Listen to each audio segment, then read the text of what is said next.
सत्ता का खेल तो चलेगा, सरकारें आएंगी जाएंगी, पार्टियां बनेगी बिगड़ेंगी, मगर ये देश रहना चाहिए, इस देश का लोकतंत्र अमर रहना चाहिए। Will have lesser amount in its hand. States get 42% of the amount, now reduced by 141% because J&K is no longer a state. It will soon become maybe.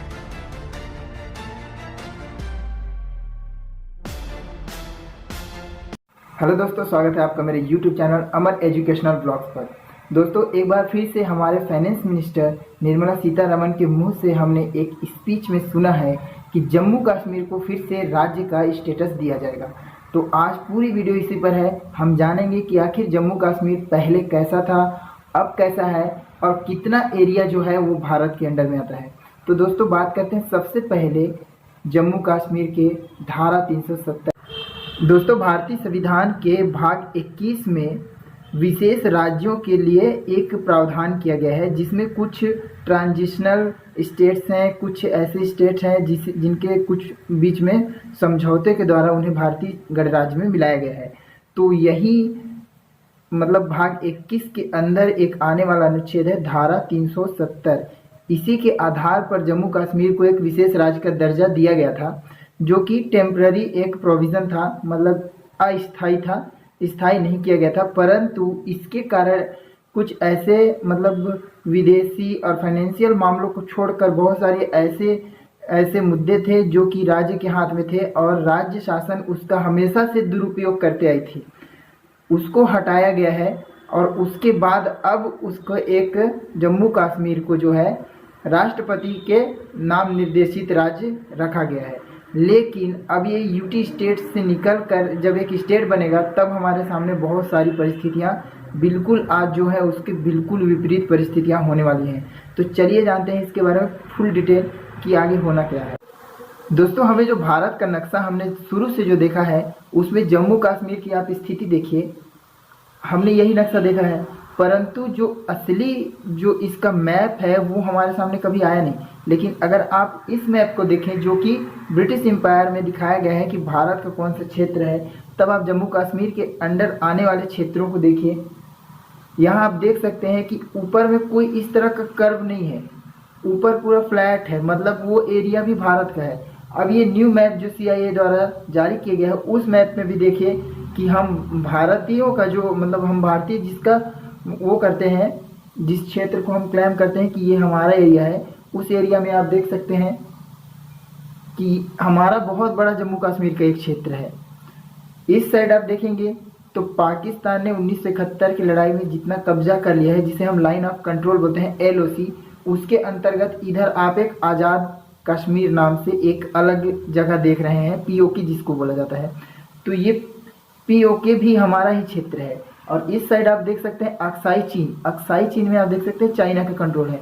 ये line of actual control LAC के under आता है। लेकिन भारत जिस क्षेत्र को claim कर रहा है वो LOC और LAC से बहुत ऊपर है, मतलब इन क्षेत्रों पर कब्जा किया गया है।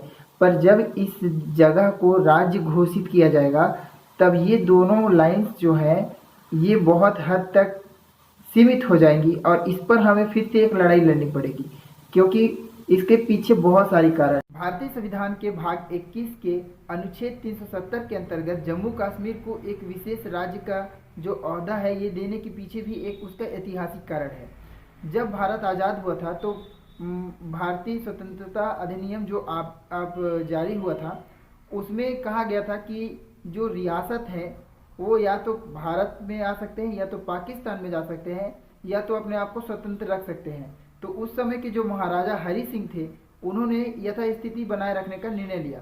लेकिन हुआ ये कि एक सेना बनाई गई जिसे कहा गया आज़ाद कश्मीर सेना। अक्टूबर 1947 में आज़ाद कश्मीर सेना ने जम्मू कश्मीर पर अटैक कर दिया। अब इस अटैक से बचने के लिए जल्दबाजी में अक्टूबर 1947 में महाराजा हरि सिंह ने ये निर्णय लिया कि हम एक राज्य के रूप में मतलब रियासती स्वरूप में ही भारत में एक विलय पत्र में उन्होंने हस्ताक्षर कर दिया और कुछ समझौता उन दोनों के बीच हुआ, जिससे एक विशेष राज्य का इन्होंने अपना ओहदा प्राप्त कर लिया। और इस हिसाब से जो प्रतिरक्षा के मामले थे, विदेशी मामले थे, संचार मामले थे, इन तीनों को छोड़कर जम्मू कश्मीर के जो राज्य शासन है सारी शक्तियां उसके पास ही थी। बस ये तीनों जो क्षेत्र थे, विदेशी मामले, प्रतिरक्षा और संचार, ये भारत सरकार को मिल गए थे। तो इस तरह से एक दोहरा शासन जम्मू कश्मीर में चल रहा था। दोस्तों, जम्मू कश्मीर में 111 सीट हैं विधानमंडल के, लेकिन 24 विधानमंडल की जो सीट है वो पीओके के अंदर आते हैं, जहां आज आज़ाद कश्मीर सेना जो है उन्होंने अपना एक आज़ाद कश्मीर नाम से अपना एक प्रोविनेंसिया, क्या बोला जाए आपको, एक छोटा सा क्षेत्र बना के रखा है जिसे हम पीओके कहते हैं। वहाँ ज़्यादातर कैप्चर कश्मीर को पाकिस्तान ने कर लिया है, तो पाकिस्तानी सेना यहाँ दिखती है, लेकिन ये हमारा एरिया है मैप के हिसाब से भी ग्लोबली, और कहा जाए तो अधिकारपूर्ण पूरा कश्मीर का जो हमारा मेन क्षेत्र है ये इसी पीओके में ही शामिल है। यहाँ गिलगित है, तो ये सारा एक काराकोरम रेंज के नीचे का जितना क्षेत्र है वो पूरा भारतीय क्षेत्र है, और इसके ऊपर का भी अधिकार क्षेत्र हमारा ही है, चाहे वहाँ कोई निवासी हो या ना हो, लेकिन वो हमारा क्षेत्र है। लेकिन क्या है कि 1972 में जब एलओसी का लाइन बन गया, उस टाइम से जो पाकिस्तानी सेना है वो उधर रुक चुकी है और उन्होंने उस क्षेत्र को कब्जा कर लिया है, और जो इंडिया का जो आर्मी है इन्होंने उसी एलओसी पर अब तैनाती की गई है इनकी। लेकिन इसके आगे का पूरा क्षेत्र हमारा है, क्योंकि हमारे पास इसका एक वृहद मैप है, और ऑफिशियली हमारा जो मैप है उसमें भी हम इसे दर्शाते हैं कि जो पीओके का जो रीजन है वो हमारे भारतीय क्षेत्र। तो धारा 370 जम्मू कश्मीर में सिर्फ एक असंतोष का कारण ही नहीं था, बल्कि वहाँ दोहरी नागरिकता और एक जो भारत का एकीकरण है उसका एक रोक टोक करने वाला ही अधिनियम था। इसमें ज़्यादातर ऐसे ही अधिकार दिए गए थे जो कि भारत की संसद बनाती थी पर वहाँ लागू नहीं कर सकती थी, क्योंकि विधानमंडल सहयोग नहीं करता था। और वहाँ का ऐसा नियम था कि जब तक विधानमंडल सहयोग ना कर दे तब तक वहाँ किसी भी प्रकार का आप कानूनी फेरबदल नहीं कर सकते।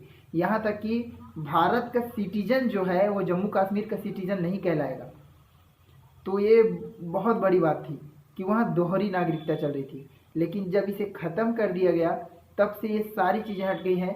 अब जम्मू कश्मीर में हम भी रह सकते हैं, कोई भी भारत का नागरिक वहाँ निवास कर सकता है, ज़मीन खरीद सकता है, कुछ लॉ एंड ऑर्डर्स फॉलो करने पड़ते हैं, लेकिन वहाँ इस तरह की जो पहले हो रहा था वो सब अब नहीं है।